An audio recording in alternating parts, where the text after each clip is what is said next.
नमस्कार सभी साथियों को, गुड मॉर्निंग, जय श्री कृष्ण, राधे राधे। सभी साथियों, आज हम देखने वाले हैं राजस्थान की भूगोल में, जिसमें आप एक टॉपिक है चंबल नदी का।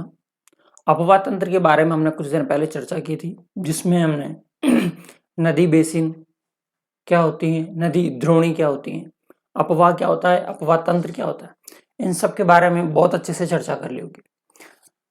जिन्होंने पहला वीडियो नहीं देखा है तो आई बटन में आपको लिंक प्रोवाइड करवा दूंगा, ताकि वहां से आप उस वीडियो को देख लें। ठीक है, चलें। आज का हमारा जो टॉपिक है वो चंबल को लेकर है। किसको लेकर है? चंबल को लेकर। देखें, पहले मैं कुछ शब्दावलियां आपके सामने रख रहा हूं कि वो शब्दावलियां हमें याद होनी चाहिए। कुछ शब्दावलियां हैं जो आपको याद होनी चाहिए। क्यों? क्योंकि जब नदी की बात करूंगा, जब नदियों की बात करूंगा, तब वो शब्दावलियां हमारे बहुत काम आने वाली है। जैसे कि पहला, एक आपने नाम सुना होगा, कभी भी नदियां पढ़ते हैं तो उद्गम को लेकर। किसको लेकर?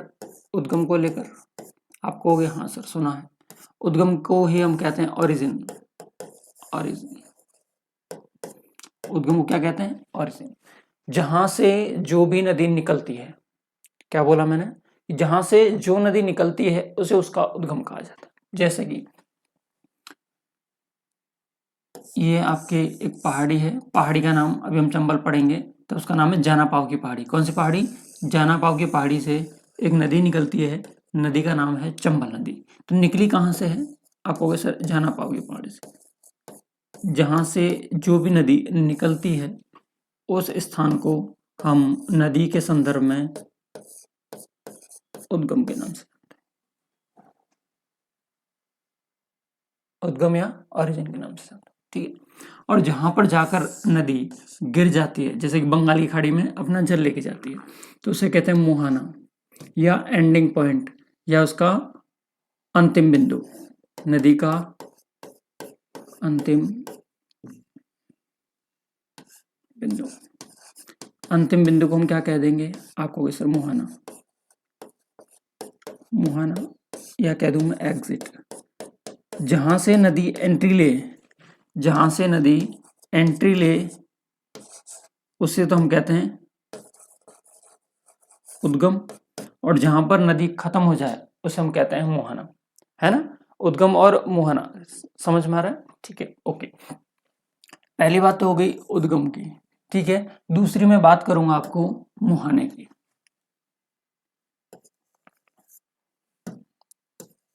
मुहाना,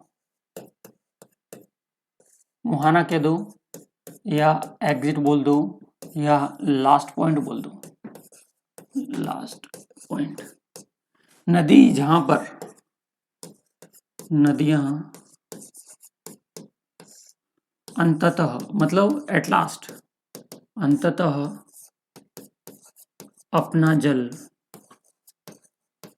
जिस सागर या खाड़ी में, जिस सागर ऑब्लिक खाड़ी ऑब्लिक स्थान पर ले जाती है, स्थान तक ले जाती हैं, उसे उस नदी का अंतिम बिंदु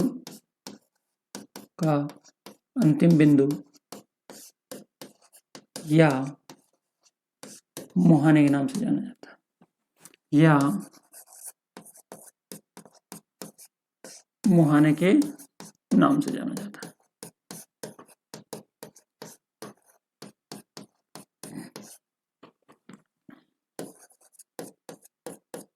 ठीक है, क्या ये दो बात क्लियर हो गई? ठीक है, ओके, हाँ, बहुत बढ़िया। अगली हम बात करें नदी के प्रवाह क्षेत्र को लेकर।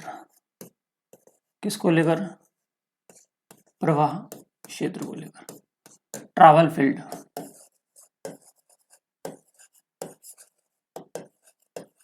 फील्ड या पाथ। नदी जहां से निकली, मान लो ये कोई नदी है, आप कहोगे सर यहां से निकली थी, यहां से यहाँ से नदी निकली है, निकलते निकलते निकलते निकलते धीरे धीरे धीरे धीरे बह के कहाँ तक, यहाँ तक आ गई। तो ये जो पार्ट है इसके अंदर कहाँ है, ये जो स्थान है, ये जो जगह है, ये जो जिले हैं, ये जो राज्य हैं, जहाँ जहाँ से ये पास होती हुए ट्रैवल करती हुई निकलती है, उसे हम क्या कहते हैं, ट्रैवल पाथ कहते हैं या फील्ड कहते हैं, ड्रेनेज फील्ड भी कह सकते हैं। तो प्रवाह क्षेत्र समझ में आया। नदी कहाँ से निकली, तो आपको सर उद्गम कहलाएगा। वो क्या कहलाएगा, उद्गम कहलाएगा। कहाँ से ट्रैवल करती हुई गई तो वो क्या कहलाएगा, प्रवाह क्षेत्र कहलाएगा। क्या कहलाएगा, प्रवाह क्षेत्र। और कहाँ पर खत्म हो गई तो वो क्या कहलाएगा, उसका मुहाना कहलाएगा। क्या कहलाएगा, मुहाना कहलाएगा। ठीक है। इसके बाद में कोई भी नदी किस किस जिले से निकल रही है, सबसे पहले उस राज्य की बात करें, किन किन राज्यों से उस नदी का संबंध है, किन किन राज्यों से उस नदी का संबंध है। देखो दिमाग में क्या स्ट्रेटेजी होनी चाहिए, हमें क्लियर पता हो कि हमें पढ़ना क्या है, करना कैसे है, तो इजीली समझ में आ जाएगा। राज्य के अंदर जिलों की बात करेंगे, फिर किसकी बात करेंगे, जिलों की बात करेंगे। फिर उसकी सहायक नदियों की बात करेंगे। किसकी नदियां, मुख्य नदी की सहायक नदियों की बात करेंगे, सहायक नदियां। फिर उस पर जितनी भी परियोजनाएं हैं, परियोजनाओं की बात करेंगे। यदि उस पर कोई बांध है तो उस बांध की बात करेंगे। यदि उस पर कोई दुर्ग है तो उस दुर्ग की बात करेंगे। बस इतना सही तो है, इतना सही नदी का आपका टॉपिक है। बिल्कुल। चलें, आज का जो हमारा टॉपिक जो हम चर्चा करने वाले हैं उसका नाम है चंबल। कौन सी नदी, चंबल नदी। ठीक है। चंबल नदी की बात करें तो चंबल नदी जो है, जिससे कि ये हमारा राजस्थान है। ठीक है। इस राजस्थान में से देखो आपको दिख रहा होगा, ये एक राज्य आता है जो हमारी राज्य सीमा बनी होती है एमपी से। किससे बनी होती है, एमपी से। यहीं से मैं बात करूं तो यहाँ पर एक पर्वत श्रेणियां हैं। किसकी श्रेणियां हैं, पर्वत श्रृंखला, मतलब माउंटेन रेंज है। इस माउंटेन रेंज का नाम कौन बताएगा, इस माउंटेन रेंज का नाम कौन बताएगा, कोई है क्या, हाँ भाई। इस माउंटेन रेंज का नाम है विंध्याचल, विंध्याचल पर्वत श्रृंखला, विंध्याचल पर्वत श्रृंखला। ठीक है। ये जो विंध्याचल पर्वत श्रृंखला है, इस पर एक पहाड़ी है। क्या है, इस पर एक पहाड़ी है। इस पहाड़ी का नाम क्या है, तो इस पहाड़ी का नाम पूछा जाए तो अब बताना, जाना पाव की पहाड़ी, जाना पाव की पहाड़ी। ये जो जाना पाव की पहाड़ी है, दिख रहा, क्लियर विजिबल है क्या,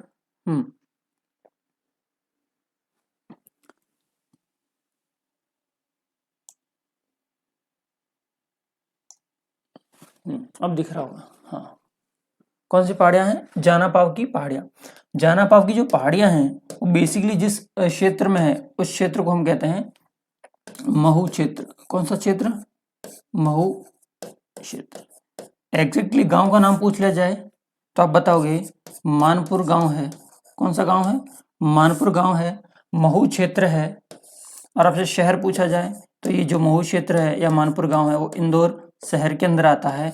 और आपसे पूछ लिया जाए संबंधित राज्य कौन सा है तो आप कहोगे मध्य प्रदेश, मध्य प्रदेश। ठीक है। यहाँ से ये नदी, यहाँ पर एक चित्तौड़ का खंडित भाग है जिसे हम कहते हैं रावत भटा, यहाँ से जाती है चित्तौड़, चित्तौड़ से कोटा, कोटा से बूंदी, कोटा बूंदी, फिर सवाई माधोपुर धौलपुर करौली होते हुए आगे निकल जाती है। और यहाँ से आगे से एक नदी आ रही है, इस नदी का नाम है यमुना नदी। कौन सी नदी, यमुना नदी। और यमुना नदी में जाकर मिल जाती है। ये जो यमुना नदी है ये किसकी सहायक नदी है, आप कहोगे सर ये गंगा की सहायक नदी है। किसकी सहायक नदी है, गंगा की। गंगा अपना जल लास्ट में at last Bay of Bengal, Bengal की खाड़ी में लेके चली जाती है, बंगाल की खाड़ी में लेके चली जाती है। तो हम कहेंगे कि चंबल जो नदी है उसका वो किस तंत्र की नदी है, तो आपको बंगाल की खाड़ी अपवा तंत्र की नदी है। क्लियर है बात, हाँ बहुत बढ़िया।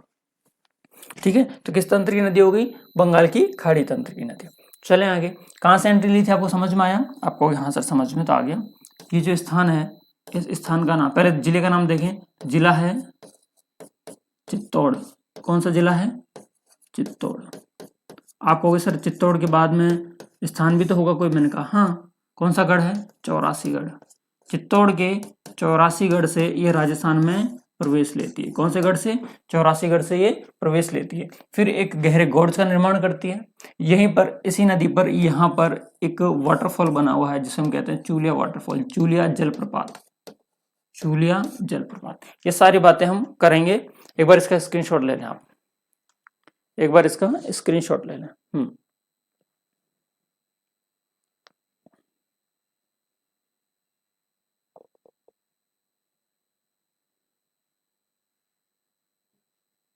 चले देखें, मैं आपको एक अच्छा सा रफ डायग्राम तो नहीं कह सकता, लेकिन हाँ फेयर डायग्राम आपके सामने कोशिश रहेगी अच्छे से बना पाऊँ। देखो यहाँ पर एक माउंटेन रेंज है, दिख रही है क्या ये माउंटेन रेंज? हाँ, एक माउंटेन रेंज है, इनका नाम है विंध्याचल पर्वत श्रेणी। क्या नाम है? देखो अब थोड़ा सा सही डायग्राम बना रहा हूँ ताकि आपको समझ में आ जाए। विंध्याचल पर्वतमाला जो है आपकी, कौन सी? विंध्याचल पर्वतमाला या पर्वत श्रेणी।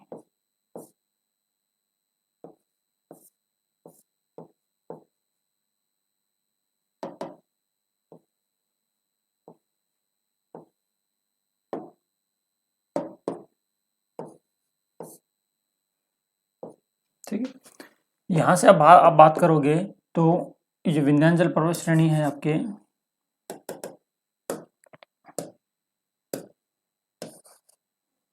यहां पर एक पहाड़ियां हैं, ये पहाड़ियां, ये जो आपको दिख रही है ब्लैक ब्लैक, ये क्या है? पहाड़ियां हैं।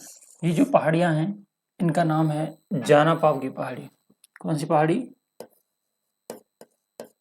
जाना पाव की पहाड़ी। जाना पाव की जो पहाड़ी हैं वो जिस क्षेत्र में है उस क्षेत्र का नाम है महू क्षेत्र। कौन सा क्षेत्र? महू क्षेत्र। शहर कौन सा? इंदौर शहर। आता कहाँ पर है? मध्य प्रदेश में। यहां से एक नदी निकलेगी, नदी का नाम आप कह दोगे सर, इस नदी का नाम तो है चंबल, और आगे से आ रही है आपकी यमुना नदी। कौन सी नदी? यमुना नदी। इस नदी में थोड़ा सा पानी डाल दिया जाए, ठीक है। कौन सी नदी है? चंबल नदी, यमुना नदी। लिख देते हैं दोनों नदियों के नाम। इस नदी का नाम है चंबल। क्या नाम है? चंबल नदी। इस नदी का यहाँ क्या नाम है? यमुना नदी। कौन सी नदी? यमुना नदी। जहां से निकली उस स्थान का नाम पता चल गया। उद्गम कहां से? जाना पाव की पहाड़ी, महू क्षेत्र, इंदौर शहर, एमपी से। गई यहाँ जहां से ये निकली है उस स्टेट का नाम पहले हम बात करेंगे, तो इस स्टेट का नाम है मध्य प्रदेश। कौन सा प्रदेश? मध्य प्रदेश। बोलो हाँ या ना। मध्य प्रदेश के बाद में यहाँ से ये राजस्थान में एंट्री ले लेगी। कहाँ से? यहाँ से ये राजस्थान में एंट्री ले। ये जूम करके बता रहा हूँ, है ना आपको। यहाँ से आ जाएगा एक स्टेट का नाम है राजस्थान। कौन सा स्थान? म्हारो राजस्थान। ठीक है। इसके बाद में यहाँ पर यमुना में गिरने से पहले यूपी स्टेट में ये एंट्री ले लेती है। कौन से स्टेट में? यूपी में। यूपी का ये जो स्थान है उस स्थान का नाम है पीनाहाट। कौन सा हट? पीनाहाट, उत्तर प्रदेश। तो आपसे पूछ लिया जाए कि चंबल नदी का संबंध कितने राज्यों से है, तो आप कहोगे 3 राज्यों से। ठीक है, यहाँ पे खत्म। यहाँ से तक का आपका राजस्थान है। देखो चंबल के बारे में पहले तो आपको उद्गम पता चल गया, मुहाना पता चल गया। राजस्थान में है तो सर आप कहोगे कि सर एक बात बताओ, जब राजस्थान में आपने बता ही दिया तो ये भी बता दो ना कि राजस्थान में कितने जिलों से संबंध रखती है। मैंने कहा ये भी सही है। तो राजस्थान में पहला जिला है चित्तौड़गढ़। कौन सा गढ़? चित्तौड़गढ़। चित्तौड़गढ़ के बाद में जैसे ही जाएगी चली जाएगी कोटा में। कहाँ पर? कोटा में। कोटा के बाद में बूंदी में। बूंदी के बाद में सवाई माधोपुर में, सवाई माधोपुर में। फिर अब वो सर करौली, कहाँ पर, करौली। और लास्ट में धौलपुर, लास्ट में धौलपुर। तो आपसे पूछा जाए कि राजस्थान के कितने जिलों से संबंध है, तो आप क्या कहोगे सर? 1 चित्तौड़, 2 कोटा, 3 बूंदी, 4 सवाई माधोपुर, 5 करौली और 6 धौलपुर। ठीक है। और भी पूछा जाए कि चित्तौड़ के किस जगह से एंट्री लेती है, तो आप कहोगे सर चित्तौड़ के 84गढ़ से लेती है, जो कि भी मैंने बता भी दिया। 84गढ़, चित्तौड़ के कौन से स्थान से एंट्री लेती है? 84गढ़ से ही एंट्री लेती है। क्लियर है क्या? यहाँ तक बात क्लियर है तो सभी एक बार सेशन को लाइक कर दें। हाँ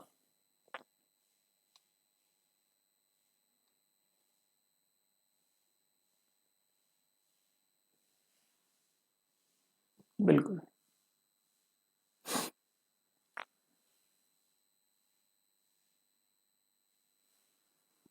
ठीक है। अब सुनो, एंट्री हो गई, एग्जिट हो गया। आप कहोगे सर इसकी लंबाई कितनी है, इसकी लंबाई कितनी है? देखो लंबाई देखते हैं इसकी।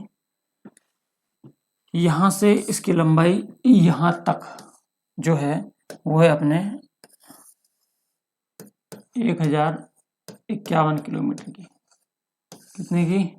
1051 किलोमीटर की, जिसमें मध्य प्रदेश तक, यहां से यहां तक लगभग 664 है। राजस्थान में 135 है और बच्ची कुछ 252 के समथिंग एमपी के साथ में, यूपी के साथ में सीमा लगाती है। ठीक है।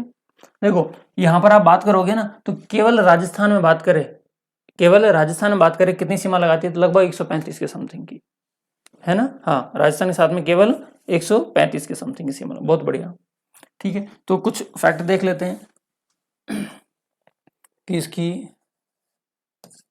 पहले लिख देता हूं नदी का नाम, चंबल नदी। कौन सी नदी? चंबल नदी,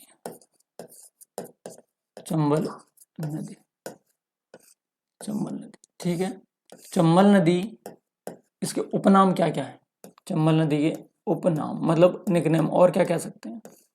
ध्यान रखना, ये जो नदी है वो कभी सूखती नहीं है, कभी सूखती नहीं है, तो इसको हम कहते हैं 12 मासी नदी। 12 मासी नदी, 12 मासी नदी मतलब 12 महीने पानी आता है, मतलब डेली बहती है। नित्यवाहिनी नदी भी इसको कह सकते हैं, नित्यवाही नदी। नित्यवाही, डेली पानी ही रहता, सूखती ही नहीं है, तो इसको और क्या नाम कह सकते हैं? नित्यवाही नदी। इसी को हम इंग्लिश में पेरिनल रिवर के नाम से जानते हैं। कैसी? Perennial river. इसे हम राजस्थान की कामधेनु नदी के नाम से भी जानते हैं। कौन सी? कामधेनु नदी के नाम से भी जानते हैं। कौन सी नदी? कामधेनु नदी। इसी को ही हम चर्मण्यवती के नाम से भी जानते हैं, चर्मण्यवती के नाम से भी जानते हैं। क्लियर है? तो नाम इसके क्लियर हो गया आपको। पहला नाम 12 मासी नदी, दूसरा नाम नित्यवाही नदी, तीसरा पेरिनल रिवर, चौथा राजस्थानी कामधेनु, पांचवा चर्मण्यवती। क्लियर है? तो यहाँ तक की बात एक बार नोट कर लो, फिर आगे बढ़ते हैं अगले कंसेप्ट की ओर। हाँ जी, एक इसमें ये भी नोट कर लेना, जहां पर इस यमुना में मिलती है, तो यूपी का ये जो स्थान है, ये वाला जो स्थान है, इसका नाम है मुरादगंज। कौन सा गंज? मुरादगंज। और आता कहाँ है? आपको सर इटावा शहर में। कौन से शहर में? इटावा शहर में। और इटावा शहर कहाँ आता है? उत्तर प्रदेश में। आप छापो, आप छपाई करो।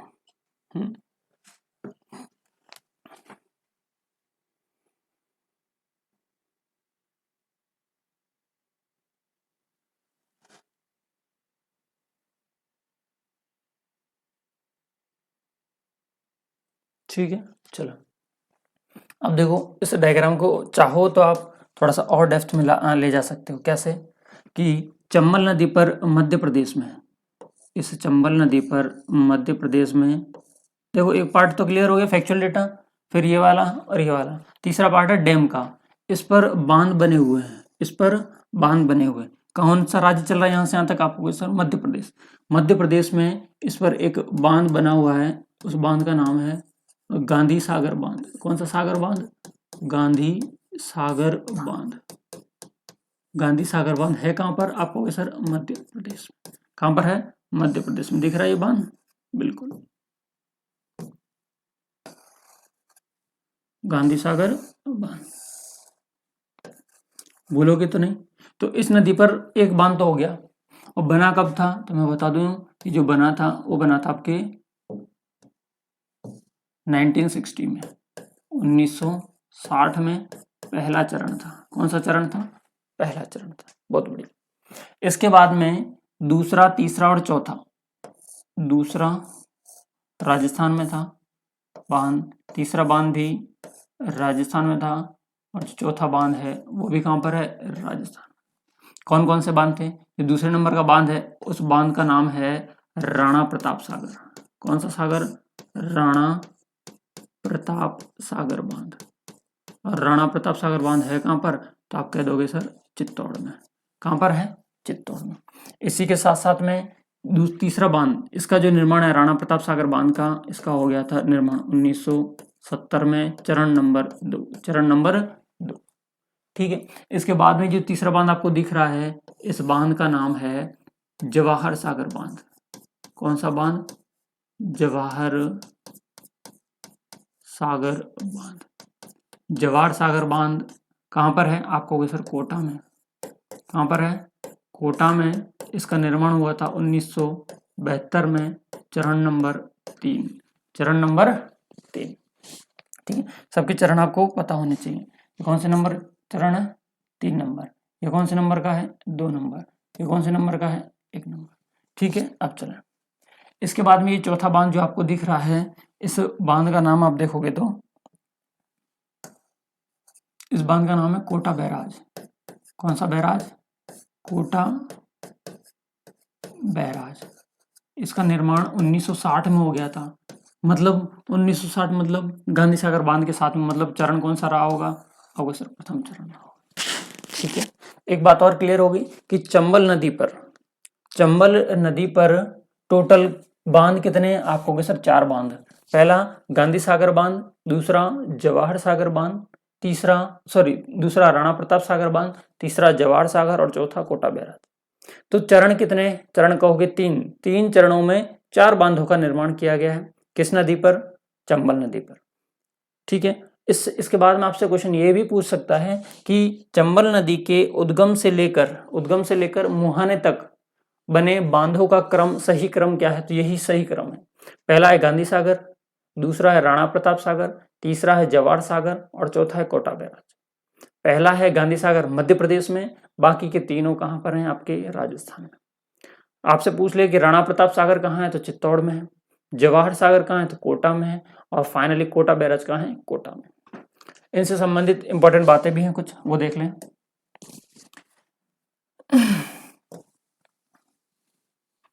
ये जो बांध है आपके, बांध नंबर 1, 2, 3 और 4। ठीक है, यही है। ये जो बांध है पहले नंबर का गांधी सागर बांध है। कौन सा सागर? गांधी सागर बांध। ये चंबल नदी पर सबसे बड़ा बांध है। चंबल नदी पर सबसे बड़ा बांध, जो कि कहां पर है? मध्य प्रदेश में। आपसे पूछ लिया जाए कि चंबल नदी पर सबसे बड़ा बांध कहां पर है, तो आप कह दोगे मध्य प्रदेश में है, और नाम है उसका गांधी सागर डैम, गांधी सागर बांध। और ये जो नदी है, इस नदी का क्या नाम आ रहा है? इस नदी का नाम आ रहा है सर चंबल। इस नदी का क्या नाम आता है? चंबल। ठीक है, इसके बाद में जो सेकंड नंबर का बांध है, उस बांध पे चर्चा करें तो ये जो बांध है सेकंड नंबर वाला, इस बांध का नाम मैंने क्या बताया था आपको? सर राणा प्रताप सागर बांध। राणा प्रताप सागर बांध। ये जो राणा प्रताप सागर बांध है कहां पर? तो आप कह दो सर चित्तौड़ में। कहां पर है? चित्तौड़गढ़ में। ठीक है, तो पहले नंबर का बांध गांधी सागर बांध, दूसरे नंबर का बांध राणा प्रताप सागर बांध। लेकिन है कहां पर ये? तो आप कहोगे सर ये राजस्थान में। और इस बांध को लेकर एक फैक्ट यह है कि चंबल नदी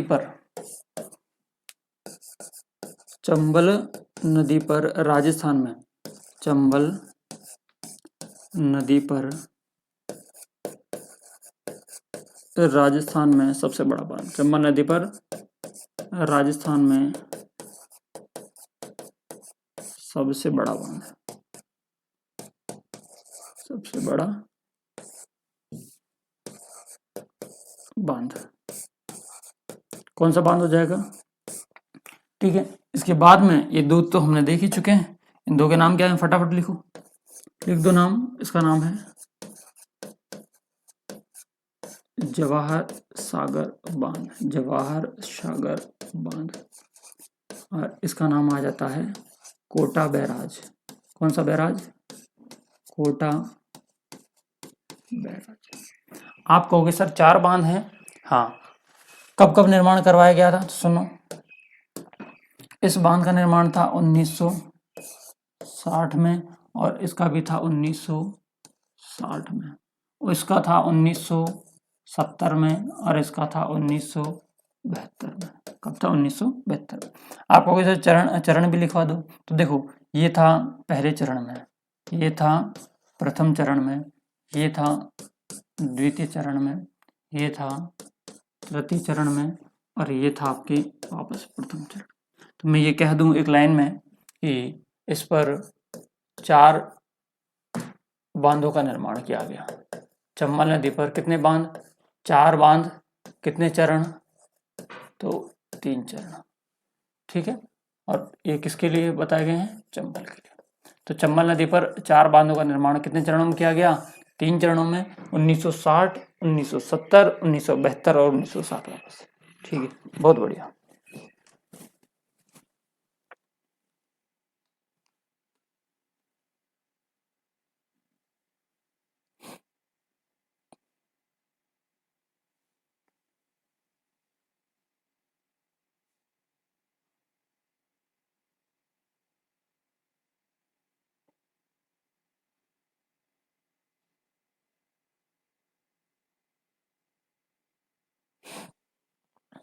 बिल्कुल, छाप लो इसको एक बार फटाफट से।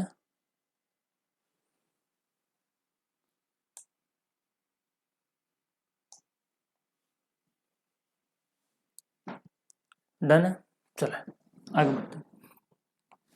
अब हम बात करेंगे चंबल और चंबल की सहायक नदियों के बारे में। किसके बारे में? उद्गम क्लियर हो गया, बांध क्लियर हो गए, मुहाने क्लियर हो गए। ठीक है, ये जा रही थी हमारी चंबल नदी। चंबल के आगे से कौन सी नदी आ गई? यमुना नदी। ठीक है, देखो चंबल नदी के आप ऐसे जाओगे, चंबल नदी इस तरह से कुछ ये पानी है इसमें। चंबल नदी को आप उद्गम से ऐसे जाओगे तो हमारा जो बायां होगा चंबल का बायां, हमारा जो दायां होगा वो चंबल का दायां होगा। बिल्कुल, हाँ। कैसे? देखो, ये कौन सा सिरा हो गया? आप कहोगे सर ये बायां सिरा हो गया। ये क्यों बता रहा हूँ, सुनना आराम से। ये कौन सा सिरा हो गया? दायां सिरा हो गया। एग्जाम में पूछा जाता है कि चंबल के बाईं ओर से मिलने वाली सहायक नदियां कौन कौन सी हैं और दाईं ओर से मिलने वाली सहायक नदियां कौन कौन सी हैं, तो हमें याद होनी चाहिए। तो बाईं ओर से एक नदी निकलती है, ये रही। इस नदी का नाम है बामनी, इसका नाम है मेज, इसका नाम है चाकण, इसका नाम है बनास। कौन सी नास? बनास। इसके बाद में यहां से जो नदी निकलती है इसका नाम है काली सिंध। कौन सी सिंध? काली सिंध। काली सिंध के बाद में आप देखोगे तो पार्वती। कौन सी? पार्वती। काली सिंध, पार्वती, सीप, कौन सी? सीप, और लास्ट में एक छोटी सी नदी का नाम कुनो। कौन सी नदी? कुनो नदी। तो ये इसकी क्या हो गई? सहायक नदियां हो गई। आपको इनका नाम याद होना चाहिए। ठीक है, चलो देख लेते हैं। इस नदी का जो नाम है, इस नदी का नाम है बामनी। थोड़े से बड़ी फोन करने पड़ेंगे। इस नदी का नाम है बामनी नदी। कौन सी नदी? बामनी नदी। इस नदी का नाम है मेज नदी। कौन सी नदी? मेज। देखो बा म पे जैसे रुकोगे म से मेज बन जाएगी। फिर बाम को चाखा नहीं जाता है लेकिन चाख लिया है झंडू बाम होती है ना, झंडू बाम, उसको चाखा नहीं जाता, लेकिन हम क्या कर रहे हैं, उसको चख लेंगे, और चख लेंगे तो क्या होगा, तो बामनी मेज बना, चाक के उसका नाश कर देंगे, क्या कर देंगे, उसका नाश कर देंगे, तो नदी बन जाएगी बनास। बाम को चाक कर नाश कर दिया, बाम, देखो ऐसे याद रख सकते हो, इसकी ट्रिक में देखा जाए तो बाम को चख कर नाश कर दिया, तो बामनी, मेज, चाकण और बनास, इस तरह से इसकी आपकी ट्रिक बन गई। ठीक है, ये बाईं ओर से मिलने वाली सारी, ये बाईं ओर से मिलने वाली सारी नदियां हैं। ठीक है, आगे अब सुनना, दाईं ओर से तो देखो आपके हाड़ौती क्षेत्र में, हाड़ौती क्षेत्र में जो मिट्टी मिलती है उसे हम कहते हैं काली मिट्टी, और काली मिट्टी में कपास ज्यादा होने की वजह से हम उसको बोलते हैं कपासी मिट्टी। तो कपासी, इतना सा याद रख लो, आपको दाईं ओर से मिलने वाली सारी नदियां याद हो जाएंगी। क से हो गया काली सिंध, कौन सी सिंध, काली सिंध नदी। इसके बाद में पा से हो गया पार्वती नदी, कौन सी नदी, पार्वती नदी। सी से हो गया सीप नदी, और बची छोटी सी नदी है, वो तो आपको वैसे याद हो जाएगी, कुनू नदी, क्योंकि यहाँ पर अफ्रीका से क्या लाए गए थे, टाइगर लाए गए हैं। बहुत बढ़िया, हाँ सही है। ठीक है, तो काली सिंध, पार्वती, सीप और कुनू दाईं ओर से मिलने वाली नदियां हैं। किस ओर से, दाईं ओर से मिलने वाली नदियां हैं, जबकि बाईं ओर से मिलने वाली नदियां कौन कौन सी हैं, बामनी, मेज, चाकन और बनास। क्लियर। और थोड़ा सा डेप्थ में जब हम जाते हैं, यदि आपको ये क्लियर हो जाए तो फिर क्या करोगे आप, इसके बाद में इसकी और सहायक नदियां निकालोगे। कौन कौन सी, काली सिंध की एक सहायक नदी है, इस नदी का नाम है आहू नदी। कौन सी नदी, आहू नदी। इसी की एक और सहायक नदी है काली सिंध की, उसका नाम है चंद्रभागा नदी। कौन सी नदी, चंद्रभागा नदी। दिख तो क्लियर रहा सभी को, हाँ चंद्रभागा नदी। इसके बाद में इसकी एक सहायक नदी और है, इस सहायक नदी का नाम है परवन नदी। कौन सी नदी, परवन नदी। ठीक है, इसके बाद और हम बात करें तो इस परवन की एक सहायक नदी है जिसका नाम है निमाज नदी। कौन सी नदी, निमाज नदी। इसी परवन की एक सहायक और नदी है, इस नदी का नाम मैं बात बताऊं आपको, इस नदी का नाम है काली खो, काली खोह नदी। कौन सी नदी, काली खो। इसके बाद में आहू की एक सहायक नदी है, आहू की सहायक नदी है पीपलाज नदी। कौन सी नदी, पीपलाज नदी। ठीक है, और ध्यान रखना ये जहां पर मिलेंगी, कौन सी, आहू नदी और काली सिंध नदी जहां पर मिलती है वहां पर एक दुर्ग है, दुर्ग का नाम है गागरोन दुर्ग। कौन सा दुर्ग, गागरोन दुर्ग। और आपको मैं बात बताऊं, ये जो परवन नदी है, कौन सी नदी, परवन नदी, परवन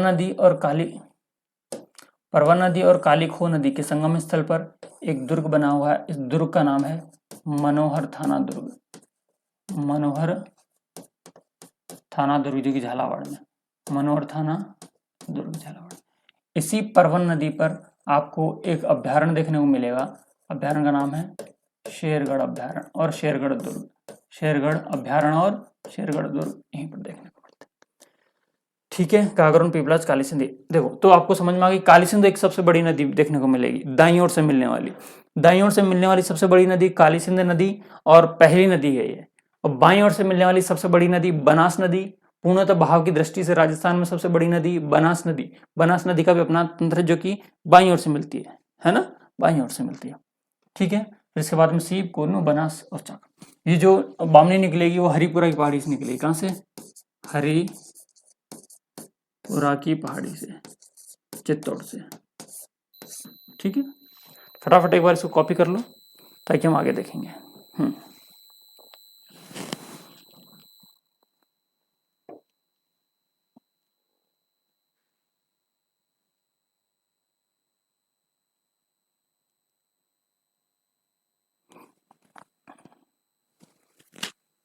ठीक है जी, ओके। अब देखो हमारी राजस्थानी जो भाषा होती है उसमें दो नदियों के संगम को क्या कहा जाता है, क्वेश्चन पूछा गया था कि काली सिंध और आहू नदियों के संगम को क्या कहते हैं। ध्यान रखना, कभी भी दो नदियां मिलती हैं तो दो नदियों के संगम स्थल को, दो नदियों के संगम स्थल को सामेला कहा जाता है। क्या कहा जाता है, सामेला। तो यहाँ पे भी दो नदियों का संगम हो रहा है तो इसे क्या कह देंगे, सामेला कह देंगे। क्लियर है? चलो, तो चंबल नदी के बारे में सारी जानकारी मिल गई, कौन कौन से राज्य से कहाँ से एंट्री लेती है। अब अगला जो हमारा सेशन रहेगा वो रहेगा काली सिंधु को लेकर। किसको लेकर? काली सिंधु को लेकर। तो लगभग ये आज की क्लास में यहीं पर एंड करता हूँ, और ये जो काली सिंधु नदी है उसको हम व्यवस्थित रूप से कल शुरू करेंगे, ठीक है। और रही बात इनकी पीडीएफ की जो है इस पैनल की पीडीएफ आपको हमारे टेलीग्राम चैनल पर प्रोवाइड करवा दी जाती है, ठीक है। तो सेशन कैसा लगा है कमेंट करके बताएं, अच्छा लगा है तो वीडियो को लाइक करें, चैनल को सब्सक्राइब करना ना भूलें। आज के लिए इतना ही, फिर मिलेंगे नए वीडियो के साथ में। जय हिंद।